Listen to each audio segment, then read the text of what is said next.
Block स्तरीय निष्पादन समिति की बैठक शुक्रवार को पंचायत समिति सभागार में हुई।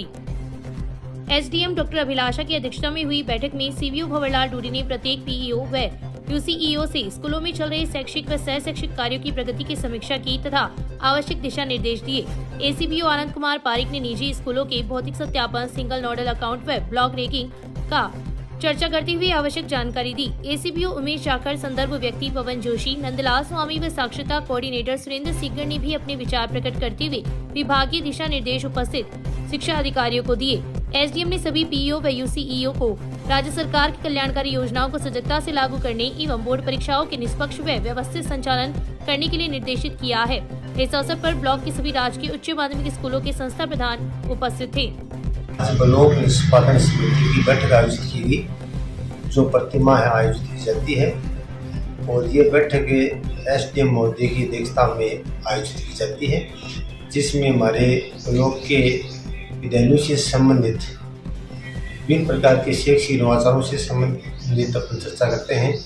और इसके अलावा पानी है, बिजली है, भौतिक संसाधन है और विभागीय जो सूचनाएं हैं उनसे संबंधित हम अपन चर्चा करते हैं उसमें। और विशेष रूप से जिला रैंकिंग के बारे में और हमारे विभाग की अन्य संस्थान के द्वारा आयोजित जितनी भी गतिविधियां हैं उनके बारे में भी चर्चा करके समस्त पीओज और यूसीओज को इस मीटिंग में बुलाया जाता है। रूप से शैक्षिक नवाचारों पर भी और अब आने वाले समय के लिए 8वीं 5वीं बोर्ड परीक्षा आयोजित होनी है। 10वीं और 12वीं की बोर्ड परीक्षाएं हैं वो प्रारंभ हो गई हैं। तो अब सत्र के अंतिम में जो भी हमारी जो योजनाएं हैं वो यदि शेष हैं तो उनकी हम क्रांति करने का प्रयास कर रहे हैं और इन मुद्दों पर ही ये चर्चा की गई।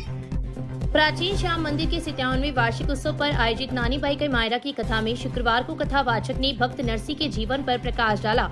कृष्णानंद महाराज ने कहा कि भक्तों के चरित्र सुनने से भगवान की कृपा सहज ही प्राप्त हो जाती है, क्योंकि भगवान सदैव भक्तों के हृदय में निवास करते हैं। जो भक्त भगवान की भक्ति के अलावा संसार की किसी भी वस्तु में सुख नहीं मानते हैं, भगवान भी उन भक्तों की वश में रहते हैं।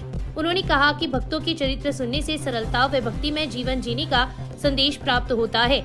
कृष्णानंद महाराज ने कहा कि नरसी भगत ने सांसारिक सुखों को त्याग कर ईश्वर भजन किया और इसी कारण भगवान ने उपस्थित होकर नानी बाई के मायरा भरकर नरसी भगत का मान बढ़ाया।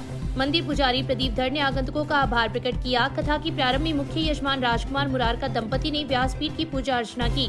इस अवसर पर महेश सिमार, ओम मंगलहारा, पार्षद निखिल इंदुरिया, विश्वनाथ सोनी, धर्म प्रकाश धर, प्रकाश सोनी, नरेंद्र स्वामी, श्यामलाल, परमेश्वर लाल लोहिया, सीताराम चौधरी, वेणीकांत शर्मा, प्रकाश सोनी, सुरेश मुरारका, गोविंद कसेरा, जय कुमार शर्मा, धर्मचंद सिंह ढोलिया, पंडित बाबूलाल मिश्रा, कुलदीप पारिक, नरेंद्र शर्मा, सुंदर सोनी सेठ, सावरिया, युवा मित्र मंडल के सदस्यों सहित काफी संख्या में श्रद्धालु उपस्थित थे। पश्चिमी विक्षोभ का असर शुक्रवार को रतनगढ़ में भी देखने को मिला। अल सुबह हुई बूंदाबांदी एवं उसके बाद आसमान में बादल छाए रहने के कारण तापमान में भी गिरावट दर्ज की गई है। अचानक तापमान में आई गिरावट के कारण सुबह के समय गुलाबी ठंड का एहसास हुआ।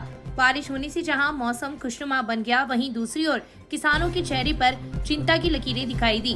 वर्तमान में जो सरसों, इसबगोल आदि फसलों की कटाई का कार्य परवान पर है।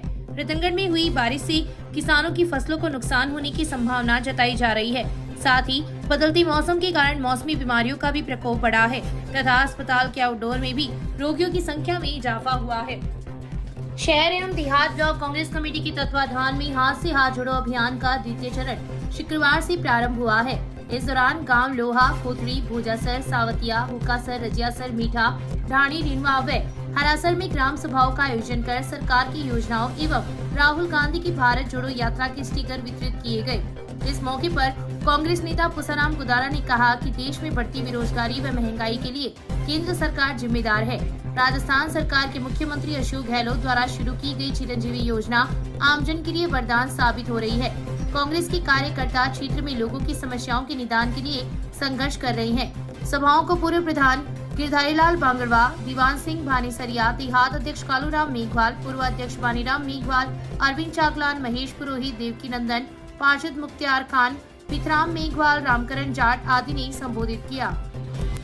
132 केवी जीएसएस से संचालित 33 केवी फीडरों की बिजली आपूर्ति शनिवार को 3 घंटे बंद रहेगी। जोधपुर डिस्कॉम के सहायक अभियंता नरसिलाल मीणा ने बताया कि 132 केवी जीएसएस से संचालित 33 केवी बलरामपुरा, 33 केवी गौशाला, 33 केवी रिको, 33 केवी राजदेसर, 33 केवी छापर, 33 केवी ऋषिकुल फीडर की बिजली आपूर्ति शनिवार की सुबह 7 से 10 बजे तक बंद रहेगी। बिजली बंद रहने से रतनगढ़ शहर सहित राजदेसर, परिहारा, रिको, कुसुमदेसर, बुखरेड़ी, लोंज, पचरारा, सांगासर आदि क्षेत्रों के उपभोक्ता प्रभावित होंगे। रतनगढ़ तहसील के गांव लोहा में 20 वर्षीय युवती अपने ही घर से लापता हो गई। पिता ने एक युवक पर उसकी पुत्री को बहला फुसलाकर ले जाने का आरोप लगाते हुए शुक्रवार को पुलिस में रिपोर्ट दी है।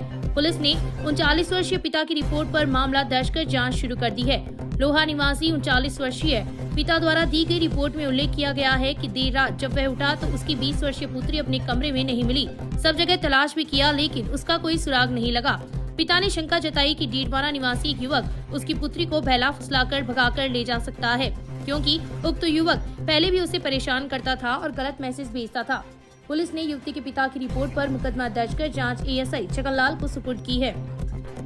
नेशनल हाईवे 11 पर ओवरब्रिज के पास कार व ट्रेलर की भिड़ंत हो गई। घटना के बाद ट्रेलर का चालक मौके से फरार हो गया। वहीं घायलों को रतनगढ़ के जिला अस्पताल में भर्ती करवाया गया, जहां पर डॉक्टरों ने प्राथमिक उपचार के बाद हायर सेंटर रेफर कर दिया। सूचना पर रतनगढ़ व हाईवे पुलिस मौके पर पहुंची तथा घटना की जानकारी ली। एएसआई राजेंद्र सिंह ने बताया कि घटना के कारण अभी तक स्पष्ट नहीं हो पाए हैं। वहीं कार में सवार घायल हुए लोगों की हालत गंभीर होने के कारण बयान देने की स्थिति में नहीं थे, इसलिए डॉक्टरों ने उन्हें प्राथमिक उपचार के बाद हायर सेंटर रेफर कर दिया। प्रथम दृष्टया घायलों की पहचान 35 वर्षीय अमित मेघवाल एवं सुरेश निवासी झुंझुनू के रूप में हुई है, लेकिन परिजनों के आने के बाद ही पूरा मामला व पहचान स्पष्ट हो पाएगी।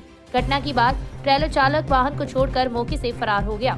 सूचना पर मौके पर पहुंची पुलिस ने दोनों वाहनों को सड़क किनारे खड़ा करवाकर यातायात को दुरुस्त किया है। घटना के बाद मौके पर लोगों की भीड़ लग गई।